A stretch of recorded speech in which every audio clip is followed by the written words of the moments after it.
Baik, Assalamualaikum warahmatullahi wabarakatuh.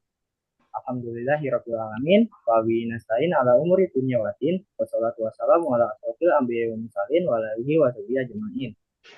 Pertama-tama, kami dari kelompok 8, kami ingin mempresentasikan materi etos kerja menurut amal soleh.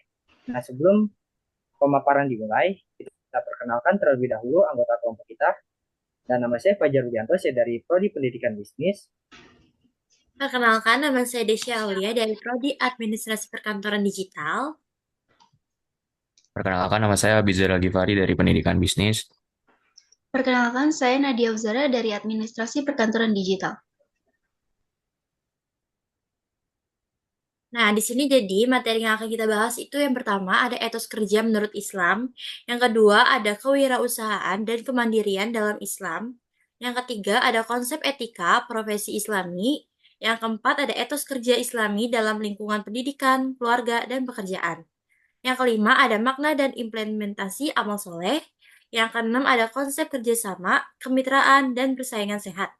Dan yang terakhir, ada titik temu antara amal soleh dan profesionalitas. Etos kerja menurut Islam.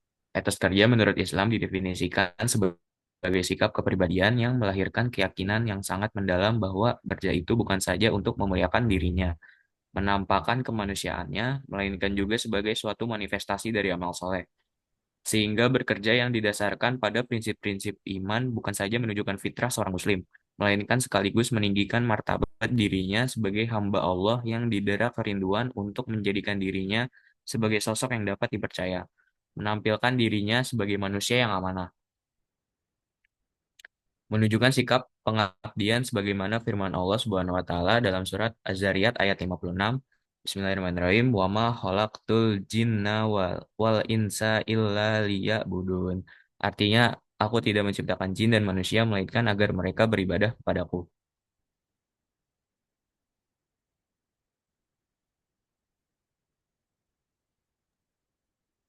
Dan selanjutnya, kewirausahaan dan kemandirian dalam Islam.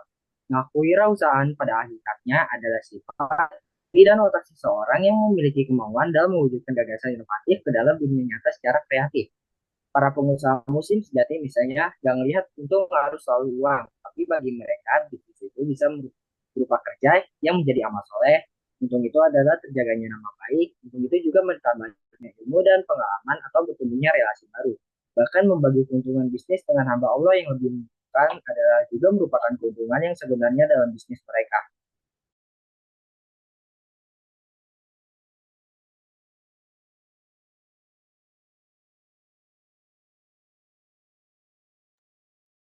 Nah, konsep etika profesi Islami itu ada 10.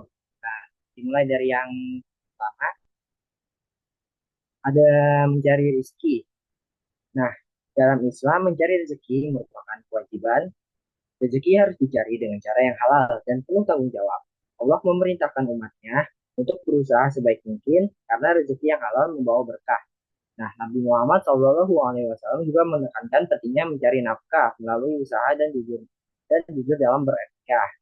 Dan yang kedua, bekerja keras. Islam mendorong umatnya untuk bekerja keras dan tidak bermalas-malasan. Allah menghargai orang yang bekerja dengan sungguh-sungguh, baik dalam pekerjaan duniawi maupun akhirat. Bekerja keras merupakan salah satu bentuk ibadah asalkan dilakukan dengan niat yang baik dan cara yang benar. Yang ketiga, ikhlas. Ikhlas berarti melakukan pekerjaan dengan niat semata-mata untuk mencari ridho Allah Subhanahu wa taala. Bukan untuk mendapatkan pujian atau materi semata, sikap ikhlas menjadi pekerjaan yang lebih bernilai ibadah. Karena seorang muslim bekerja tidak hanya untuk dunia, melainkan untuk akhirat juga. Dan selanjutnya jujur. Kejujuran adalah salah satu pilar utama dalam etika Islam. Dalam pekerjaan, kejujuran berarti tidak melakukan penipuan, tidak menyembunyikan informasi penting, serta tidak mengambil keuntungan dengan cara yang tidak benar. Nabi Muhammad SAW dikenal sebagai Al-Amin yang dapat dipercaya karena kejujurannya dalam berdagang. Dan selanjutnya kerjasama atau syuro. Islam mengajarkan kerjasama dalam kebaikan dan mencegah kemungkaran. Kerjasama bisa juga berarti saling membantu antar rekan kerja, berbagi ilmu, dan berkolaborasi untuk mencapai tujuan bersama, sehingga manfaatnya lebih luas. Dan selanjutnya keseimbangan. Keseimbangan dalam Islam berarti menjaga harmoni antara urusan dunia dan akhirat, antara pekerjaan dan ibadah, serta antara hak pribadi dan atau hak orang lain. Seorang muslim harus mampu menyeimbangkan waktu dan energi untuk bekerja dengan ibadah sesuai kebutuhannya. Dan selanjutnya melihat ke depan atau visioner. Islam mengajarkan umatnya untuk selalu berpikir jauh ke depan untuk mempersiapkan masa depan, baik dari segi pekerjaan maupun kehidupan akhirat. Dalam profesi, seseorang muslim harus merencanakan langkah-langkah jangka panjang dengan perhitungan matang tanpa melupakan nilai-nilai syariah. Dan selanjutnya, larangan meminta-minta. Islam melarang meminta-minta kecuali dalam keadaan yang sangat mendesak.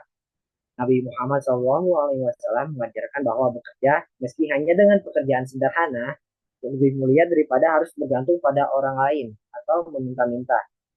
Dan yang kesembilan, ada larangan memonopoli. Islam melarang memonopoli atau mengambil keuntungan dengan menguasai pasar secara tidak adil. Monopoli menyebabkan ketidakadilan dan merugikan konsumen. Islam mengajarkan persaingan ketat dalam bisnis, sehingga menjaga keadilan dari bagi semua pihak.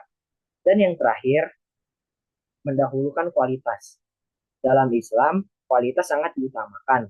Setiap muslim dianjurkan untuk memberikan yang terbaik dalam pekerjaannya. Mendahulukan kualitas berarti memberikan hasil yang terbaik dengan standar yang baik, tanpa mengorbankan kejujuran atau etika demi keuntungan semata. Etos kerja Islami di berbagai lingkungan. Pertama, ada lingkungan sekolah, mengerjakan tugas dengan penuh tanggung jawab dan tepat waktu, meningkatkan daya fokus dan konsentrasi saat belajar. Yang kedua, ada lingkungan pekerjaan, bekerja tepat waktu, minimalisir distraksi saat bekerja, selalu menunjukkan rasa hormat dan saling menghargai. Yang ketiga, ada lingkungan keluarga, seorang ayah yang bekerja keras mencari nafkah, ibu yang bekerja keras mendidik dan merawat anak-anaknya, seorang anak yang bekerja keras untuk saling membantu kepada saudara ataupun keluarganya. Jadi di sini ada makna dan implementasi amal soleh. Amal soleh yaitu mengerjakan suatu perbuatan yang baik dengan niat karena Allah dan hanya mengharapkan ridhonya. Amal soleh termaksud perintah Allah karena dengan beramal soleh maka akan tercipta kehidupan yang tentram dan bahagia. Amal soleh adalah perbuatan atau bersikap yang harus dimiliki oleh setiap muslim. Terus di sini juga ada implementasi. Bekerja mencari rezeki dengan hati konah, tidak dipenuhi ambisi dan tidak serakah. Sifat qanaah, lapang dada dengan pembagian Allah Subhanahu wa taala merupakan kekayaan yang tidak ada bandingnya. Dengan jiwa yang dipenuhi dengan qanaah dan keridoan dengan segala rizki yang Allah turunkan untuknya, maka keberkahan akan datang kepadanya.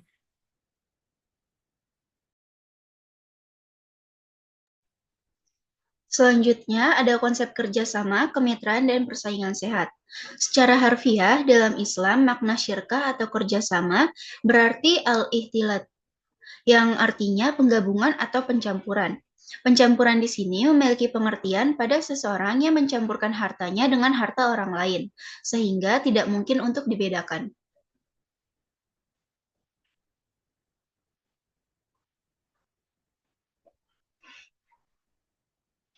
Macam-macam kerjasama atau syirkah itu terbagi menjadi dua.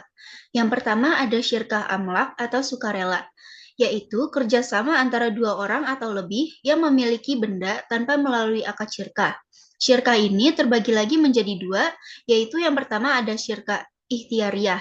Syirkah ikhtiariyah adalah syirkah ini terjadi karena dua orang yang berakad.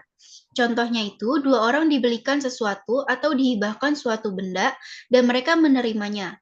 Maka, jadilah keduanya berserikat memiliki benda tersebut.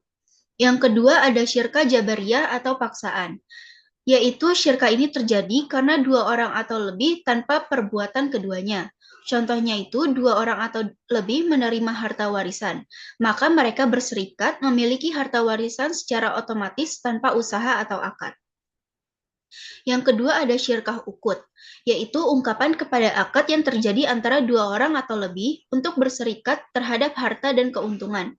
Syirkah ini terbagi menjadi 5, yaitu yang pertama ada syirkah inan.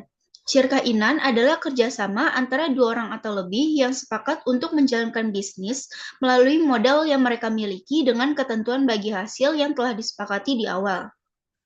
Yang kedua, ada syirkah mufawadlah, yaitu kerjasama ini antara dua orang atau lebih yang sepakat untuk melakukan suatu bisnis atau usaha dengan persyaratan sebagai berikut. Yang pertama itu ada modalnya harus sama. Yang kedua, memiliki kesamaan wewenang dan dalam bertindak yang ada kaitannya dengan hukum. Yang ketiga, memiliki kesamaan dalam hal agama. Dan yang keempat, masing-masing anggotanya punya hak untuk bertindak atas nama syirkah. Kemudian yang ketiga ada syirkah abdan, yaitu kerjasama antara dua orang atau lebih yang sepakat untuk melakukan bisnis atau usaha melalui tenaga yang mereka miliki dengan nisbah bagi hasil yang telah disepakati di awal. Yang keempat ada syirkah wujuh. Syirkah wujuh yaitu kerjasama antara dua orang atau lebih dengan tanpa adanya modal. Dan yang terakhir ada syirkah mudlarabah. Syirkah ini merupakan kerjasama antara pemilik modal dan seorang pekerja untuk mengelola uang dari pemilik modal dalam suatu usaha tertentu.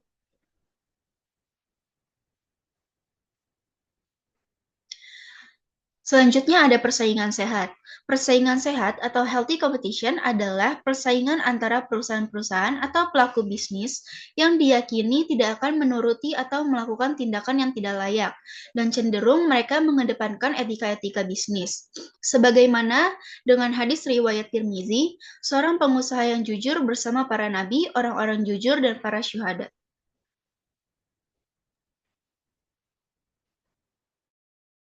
Selanjutnya di sini ada titik temu antara amal soleh dan profesionalitas.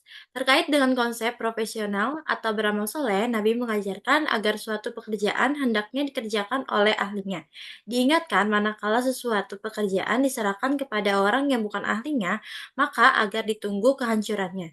Mendasarkan pada ajaran itu, seharusnya umat Islam berusaha membiasakan untuk membangun jiwa profesionalisme agar menghasilkan karya terbaik.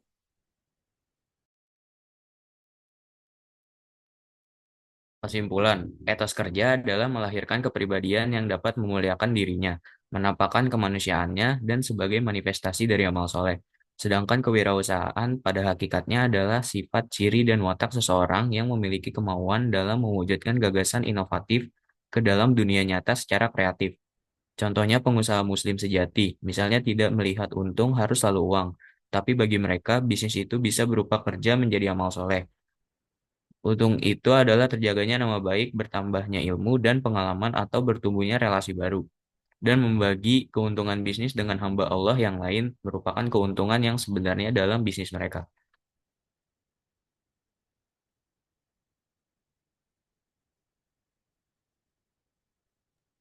Sekian presentasi kelompok kami. Kurang lebihnya mohon maaf. Akhirul kalam. Wassalamualaikum warahmatullahi wabarakatuh.